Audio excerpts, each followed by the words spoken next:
গতকাল রাত্রিবেলা গাড়িটা যখন আগরতলার দিক থেকে ময়লাকলার দিকে যাচ্ছিল, তখন এখানে ভোলানন্দগিরি এখানে টার্নিংয়ে আসার পরে গাড়িটা কন্ট্রোল করতে পারেনি, সাইডে এসে গাড়িটা উল্টে যায়।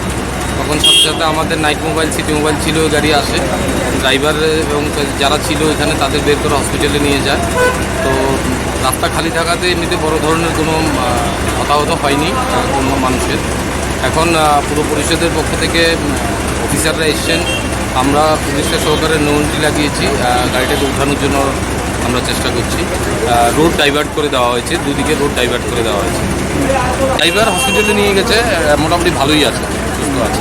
কেউ আহত হয়েছে না, জনসাধারণ এখানে রাত্রেবেলা সাধারণত পাবলিক রাস্তা খালিই ছিল, এমনিতে কোনো সাধারণ পাবলিক আহত হয়নি। আপনার নাম? আমি এসআই সঞ্জিত সেন, ওসি এনসিসিপিএস।